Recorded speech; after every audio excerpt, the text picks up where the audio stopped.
101వ కీర్తన మనం చదువుదాం ఒక్కొక్క. ఇక్కడ కూడా మనం చూసినట్లయితే దావీదు గారు ఆయనను స్తుతిస్తూనే, ఆయన ఆరాధిస్తూనే ఆయన రాయడం మొదలు పెడుతున్నారు. కృపను గూర్చియు న్యాయమును గూర్చియు నేను పాడేదను, నేను యెహోవాను కీర్తించేదను అని ఆయన ప్రారంభిస్తూ ఉన్నాడు. అయితే మరి ఈ కీర్తన ఎప్పుడు రాసి ఉంటారు అనే ఒక ఆలోచనకు వస్తే, దావీదు 3 సార్లు అభిషేకించబడ్డారు. దావీదు గారు మొట్టమొదటిసారిగా సమూయేలు గారి ద్వారా అభిషేకించబడ్డారు. అది ఎక్కడుందంటే 1 సమూయేలు గ్రంథము 16వ అధ్యాయము 13వ వచనంలో ఆ మాట వ్రాయబడి ఉంది. అలాగే అది జరిగిన తర్వాత సౌలు చనిపోయిన తర్వాత దావీదుని ఇశ్రాయేలు ప్రజల మీద రాజుగా వారు ఎన్నుకొని 2వ సమూయేలు గ్రంథము 5వ అధ్యాయము 3వ వచనంలో, 2వ సమూయేలు గ్రంథము 5వ అధ్యాయము 3వ వచనంలో ఈ మాట వ్రాయబడి ఉంది. మరియు ఇశ్రాయేలు వారు పెద్దలందరూ హెబ్రోనులో రాజునొద్దకు రాగా, రాజైన దావీదు హెబ్రోనులో యెహోవా సన్నిధిని వారితో నిబంధన చేసిన కనుక ఇశ్రాయేలు వారి మీద రాజగుటకై వారు దావీదునకు పట్టాభిషేకము చేసిరి. ఎవరు చేశారు? హెబ్రోనులో పెద్దలందరూ వచ్చి, ఇశ్రాయేలు పెద్దలందరూ కూడా వచ్చి సౌలు తర్వాత మీరు మాకు రాజుగా ఉండాలని ఆయనకు పట్టాభిషేకం చేశారు. ఆ తర్వాత 7 సంవత్సరాలు గతించిన తర్వాత, అక్కడి నుండి 7 ఇయర్స్ తర్వాత 2వ సమూయేలు గ్రంథము 5వ అధ్యాయము 1 నుండి 3 వచనాలు మనం చదివినట్లయితే, 3వసారిగా అక్కడ ఆయన్ను పట్టాభిషేకం చేయడం మనం చూస్తాం. అయితే 3వ వచనం డైరెక్ట్గా మనం చదువుదాం. మరియు ఇశ్రాయేలు వారి పెద్దలందరూ హెబ్రోనులో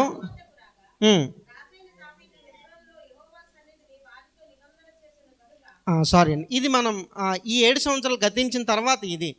అయితే 2వ సమూయేలు 2వ అధ్యాయము 4వ వచనం, ఆయన 2వసారిగా ఆయన అభిషేకం చేయడం జరిగింది. అంతటి యోధావారు అక్కడికి వచ్చి యోధావారి మీద, కేవలం యోధావారి మీద మాత్రమే రాజుగా ఆయన అభిషేకించారు.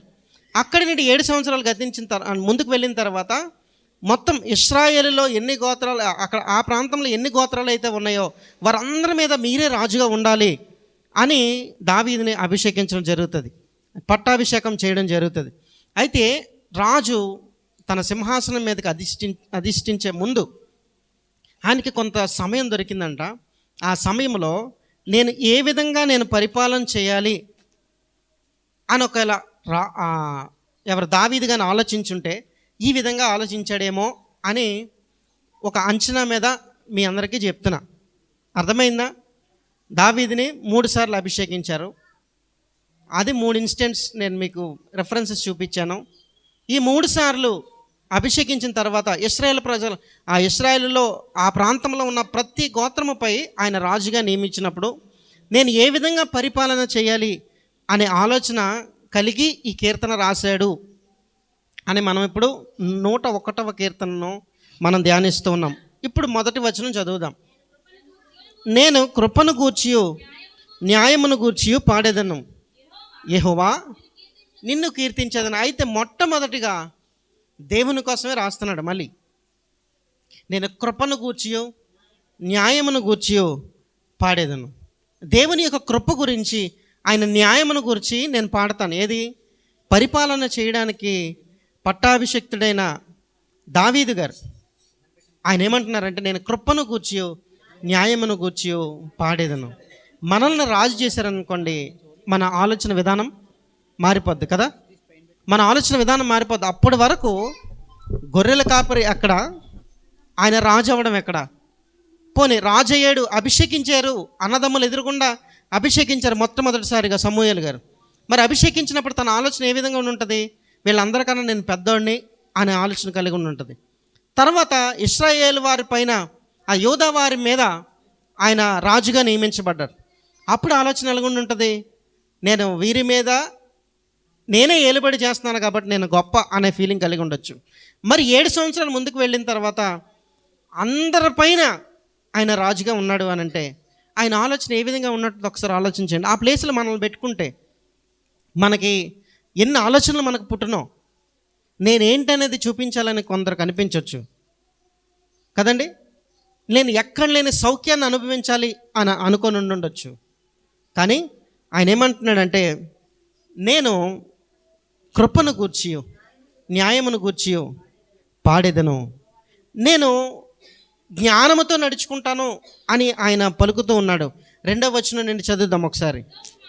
నిర్దోష మార్గమున వివేకముతో ప్రవర్తించదను. 2వ మాటగా మనం చూసినట్టయితే, నిర్దోష మార్గమున, ఏ దోషము లేని మార్గమున, ఏ పాపము లేని మార్గమున నేను వివేకముతో ప్రవర్తించదను. దావీదు అంటున్నాడు, నేను పరిపాలన చేస్తున్నప్పుడు వివేకముతో ప్రవర్తించాలనుకుంటున్నాను. నీవు ఎప్పుడు నా యొద్దకు వచ్చేదవు? దేవుణ్ణి అడుగుతున్నాడు ఆయన. నువ్వెప్పుడు నా దగ్గరికి వస్తావు? నేనైతే ఈ విధంగా పరిపాలన చేయడానికి పూనుకుంటున్నాను. మరి నువ్వు నా దగ్గరికి ఎప్పుడు వస్తావు ప్రభా? నా ఇంట యథార్థ హృదయంతో నడుచుకుందును. అయితే చాలాసార్లు మనకి ఒక పొజిషన్ వచ్చేటప్పటికి మన స్థితిగతులు మారిపోతున్నప్పుడు మనం పక్కవారి కొరకు ఎవరి కోసం మనం పట్టించుకోం. కేవలం మన కొరకు మాత్రమే మనం పట్టించుకుంటాం. ఈ పట్టించుకునే విషయంలోనే మనం ఇంటిలో వాళ్ళు ఎలా ఉంటున్నారు ఏవి కూడా మనం పట్టించుకోం. దావీదు ఆ విధంగా అనుకోవట్లే. దావీదు ఏమంటున్నాడంటే, నా ఇంట యథార్థ హృదయముతో నడుచుకుందును. ముందు ఇంట గెలిచి రచ్చ గెలవాలంటారు కదండి, మనందరికీ తెలుసు బాగా. ముందు ఇంట గెలవాల, ముందు ఇంటిలో మనం సరిగ్గా ఉండాలి, ముందు ఇంటిలో మనం భక్తిగా ఉండాలి. అప్పుడు బయటికి వెళ్ళిన తర్వాత మన భక్తి ఏంటో చూపించవచ్చు. మనం ఇంటిలో సరిగ్గా లేకుండా మనం బయటికి వెళ్ళి మనం ఏం చూపిస్తాం? దావీదు ఇక్కడ ఏమంటున్నాడంటే, ప్రభుతో మాట్లాడుతున్నమాట, నా ఇంట యథార్థ హృదయముతో నేను నడుచుకుంటాను ప్రభా. మరి నువ్వు నా యొద్దకు ఎప్పుడు అని ప్రభువును ఇక్కడ అడుగుతున్నాడు దావీదు. ద్వితీయోపదేశ కాండము 28వ అధ్యాయము 1వ వచనం మనం చూసినట్లయితే అక్కడ ఒక మాట వ్రాయబడి ఉంది. నీవు నీ దేవుడైన యెహోవా మాట శ్రద్ధగా విని నేడు నేను నీకు ఆజ్ఞాపించుచున్న ఆయన ఆజ్ఞలన్నిటినీ అనుసరించి నడుచుకొని ఎడల నీ దేవుడైన యెహోవా భూమి మీద ఉన్న సమస్త జనముల కంటే నిన్ను హెచ్చించును. ఒకవేళ ఈ లేఖన భాగం ఒకవేళ ఆయనకు గుర్తొచ్చి ఉండొచ్చు. నా పితరుల జీవితంలో ఈ విధంగా చేశాడు కాబట్టి నేను ఆయన మార్గములలో నేను శ్రద్ధగా నడుచుకున్నట్లయితే, నేను వివేకము కలిగి నడుచుకున్నట్లయితే, నేను నీతిగా బ్రతికినట్లయితే, చివరిగా ఏమని రాయబడింది? నేను అన్ని జనముల కంటే, సమస్త జనముల కంటే నేను హెచ్చించదను. అదే రీతిగా కదా దావీదుని దేవుడు హెచ్చించాడు. కాబట్టి మన జీవితాల్లో కూడా మనం శ్రద్ధ కలిగి దేవుని మాటలు వినినట్లయితే, దేవుని అడుగుజాడలో మనం నడిచినట్లయితే, దేవుని ఎడల మనం వివేకముగా మనం ప్రవర్తించినట్లయితే, దేవుని సన్నిధిలో మనం నిర్దోషులుగా జీవించినట్లయితే, సమస్త జనముల కంటే మనల్ని అధికముగా ఆయన మలచగలడు. నా జీవితాలని ఆ విధంగా ఆయన ట్రాన్స్ఫార్మ్ చేయగలడు. వింటున్నారా? దావీదు జీవితం ఎలాగైతే మారిందో నా జీవితం కూడా అలా మారే అవకాశం ఉంటుంది. ఎప్పుడు అని అంటే నిర్దోషమైన జీవితాలు మనం బ్రతికినప్పుడు. కిందకి చదువుదాం 3 నుండి 4 వచనాలు. నా కన్నుల ఎదుట నేను ఏ దుష్కార్యమును ఉంచుకొనను, భక్తి మార్గము తొలగిన వారి క్రియలు నాకు అసహ్యములు, అవి నాకు అంటనీయను. అయితే నేను అందరితో ట్రావెల్ చేస్తాను, కానీ ఎవరైతే భక్తిగా ఉండరో వారి క్రియలు నాకైతే అసహ్యము, కానీ అవి మాత్రం నాకు అంటనివ్వను. మనం చాలామంది మన ఫ్రెండ్స్తో షికార్లు వెళ్తాం, బయటికి తిరుగుతాం. అయితే కొంతకాలానికి వారు వీరైపోతారు అన్నట్లుగా వాడి దగ్గర నుండి ఉన్న బ్యాడ్ హ్యాబిట్స్ అన్ని మనం నేర్చుకుంటాం, కానీ మన దగ్గర ఉన్న గుడ్ వాడు నేర్చుకోడు. మన దగ్గర ఉన్న మంచిని వాడికి నేర్పించడం పోయి అవతల వాడి దగ్గర ఉన్న చెడుని మనం అంటించుకునే పరిస్థితి కొన్నిసార్లు వస్తుంది. అందరూ కాదులేండి, ఎవరో కొంతమంది ఉంటారు. అయితే అటువంటి పరిస్థితులు కూడా నేను అలా జరగనివ్వను ప్రభా. నేను ఏ మచ్చ కూడా అంటించుకోను, ఏ అశుద్ధి కూడా నాకు అంటనివ్వను అని దావీదు ఇక్కడ రాస్తున్నట్లుగా మనం చూస్తున్నాం. మూర్ఖ చిత్తుడు నా యొద్ద నుండి తొలగిపోవలను, దౌష్ట్యమును నేను అనుసరించి, ఎట్టి పరిస్థితిలో చెడును ఏమాత్రం కూడా నేను అనుసరించను. ఎందుకంటే నీతిగా నేను పరిపాలించాలనుకుంటున్నాను ప్రభా. నేను నీతిగా పరిపాలన చేస్తాను. ఎట్టి పరిస్థితిలో దౌష్ట్యమును నేను అనుసరించను. దౌష్ట్యం అంటే అర్థం ఏంటి? చెడుతనము, దుర్మార్గము అన్నీ ఇలాంటివన్నీ కూడా దౌష్ట్యంలోనికి వస్తాయి. కాబట్టి నేను అవి అనుసరింపను అని రాస్తున్నాడు.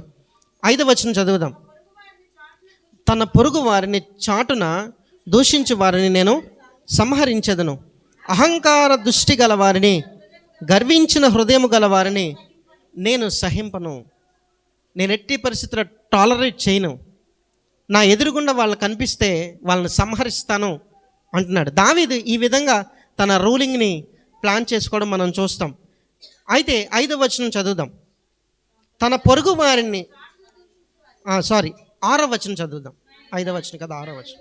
నా యొద్ద నివసించినట్లు దేశంలో నమ్మకస్తులైన వారిని. చాలండి. ఇక్కడ దావీదు ఏం చేస్తున్నాడంటే, అప్పటి వరకు దావీదు తన ప్లాన్స్ చెప్పాడు కదండి. నేను అలా చేయను, ఇలా చేయను, సంహరిస్తాను, నేను అంటనివ్వను, ఇవన్నీ చెప్పారు కదా. ఇప్పుడు దావీదు ఆ థ్రోన్ ఏమంటారు, సింహాసనం మీదకి వెళ్ళాడేమో. కాబట్టి ఆయన అక్కడి నుండి ఏమని మాట్లాడుతున్నాడంటే, నా యొద్ద నివసించున్నట్లు, అంటే ఆయన అపాయింట్ చేసుకుంటున్నాడు తన దగ్గర పనిచేసే వారిని అందరినీ కూడా, ఆ రూలింగ్కి సరిపడే వాళ్ళందరినీ అపాయింట్ చేసుకుంటున్నాడు. అప్పుడు ఆయన అంటున్నాడు, నమ్మకస్తులైన వారిని నేను వెదకుచున్నాను అంటున్నాడు, లేకపోతే నేను కనిపెట్టుచున్నాను. ఆ లోకల్లో ఎవరైతే ఉన్నారో, ఎంతమంది అయితే అపాయింట్మెంట్ లెటర్స్ పట్టుకొని వస్తున్నారో వారందరినీ కూడా పరీక్షించడం మొదలుపెట్టాడు దావీదు. నిర్దోష మార్గమందు నడుచువారు నాకు పరిచారకులగుదురు. ఏ నిర్దోషత్వము నాకు అంటనివ్వని అన్నాడు పైన. ఇక్కడేమంటున్నాడంటే, నిర్దోష మార్గమందు నడుచువారు నాకు పరిచారకులగుదురు. నా దగ్గర ఎవరైతే పనిచేస్తారో వారు నిర్దోషులై ఉన్నవారు మాత్రమే పరిచర్య చేస్తారు. అటువంటి వారిని ఎన్నుకుంటున్నాడు దావీదు. ఎందుకు అనంటే, ఆయన పరిపాలించే ఆ పరిపాలన, లేకపోతే ఎవరిపైన పరిపాలన చేస్తున్నాడంటే దేవుని యొక్క పట్టణము మీద ఆయన పరిచారం చేస్తున్నాడు, ఆయన ఏలుబడి చేస్తూ ఉన్నాడు. అది చివరి వచనంలో రాయబడి ఉంటుంది. అయితే 7వ వచనం చదివి మనం 8వ వచనంకి వెళ్దాం. మోసం చేయవాడు నా ఇంట నివసింపరాదు, అబద్ధములాడువాడు నా కన్నుల ఎదుట. ఎట్టి పరిస్థితిలో ఏ అబద్ధములాడేవాడిని కూడా నా దరిదాపుల్లో కూడా రానివ్వను. మోసం చేసేవాడిని నా దగ్గర నేను పెట్టుకోను. ఎవరిని పెట్టుకుంటానంటే నీతిగా ఉన్నవాడిని మాత్రమే పెట్టుకుంటాను. నీతిగా ఎలాగ బ్రతకాలనే విషయంలో ఇవన్నీ రాస్తున్నాడు. అంటే నీతిగా బ్రతికే వారి జీవితంలో ఇవన్నీ ఉండకూడదు. ఒకవేళ మన జీవితంలో చెడు ఉంటుందా, అబద్ధములు ఉంటున్నాయా, పాపం ఉంటుందా, దౌష్ట్యం ఉంటుందా, మరి ఇవన్నీ ఒకవేళ ఉన్నాయనుకోండి, దేవుని రాజ్య పరిపాలనకి మనం వెళ్ళలేం, దేవుని దగ్గరికి మనం వెళ్ళలేం. దావీదు రాజు అవే సమయంలో రాజుగా ఆయన అభిషేకించిన తర్వాత నేను ఏ విధంగా పరిపాలించాలి అనే ఆలోచన గుండా వెళ్తూ రాస్తున్న మాటలు ఇవి కదా.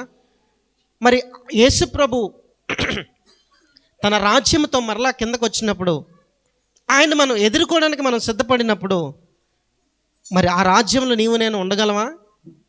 ఒకవేళ మనలో ఇటువంటి క్వాలిటీస్ ఏమైనా ఉంటే మనమైతే ఆయన్ని ఎదుర్కోలేం ప్రియురాల, మనం ఎదుర్కోలేం.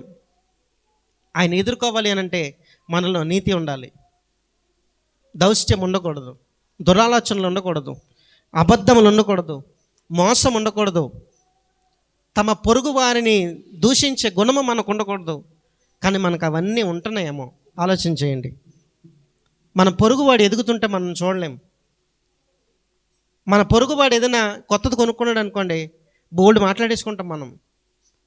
వాడు లేనప్పుడు ఒకలాగా మాట్లాడతాం, ఉన్నప్పుడు ఒకలాగా మాట్లాడతాం. అటువంటి ఆలోచనలు మనకు ఉన్నాయేమో, అది నిన్ను నువ్వు మోసం చేసుకుంటున్నట్టే దేవుణ్ణి కూడా మోసం చేస్తున్నట్లే. అప్పుడు దేవుని రాజ్యంలోనికి మనం వెళ్ళలేం. చివరికి ఒక మాట చదువుదాం. యెహోవా పట్టణములో నుండి పాపము చేయి వారందరినీ నిర్మూలనము చేయుటకై దేశమందలి భక్తిహీనులందరినీ ప్రతి ఉదయమున నేను సంహరించదును. దావీదు ఏం ఫీల్ అవుతున్నాడంటే, ఇది యెహోవా పట్టణము, ఇశ్రాయేలు ప్రాంతము, యెహోవా పట్టణము అని ఆయన ఆలోచన చేసి ఈ పట్టణంలో పాపము చేయ వారందరినీ కూడా నిర్మూలించే ప్రయత్నంలో నేను ఉన్నాను అని చెప్పకనే చెప్తున్నాడు. దేవుని యొక్క రాజ్యంలో పాపము చేయ వారెవ్వరికి కూడా చోటు ఉండదు. మనం నిర్మూలము చేయబడతాం. దేవుని యొక్క రాజ్యంలో ఆయన ఏలుబాటులో మనం కూర్చోవాలి అని అంటే ఇక్కడున్న ఏ క్వాలిటీ మనలో ఉండకూడదు. అర్థమవుతుందా అందరికీ? విన్నట్టే ఉంటారండి, విన్నట్టే ఉంటారు. అదే మన గొప్పతనం.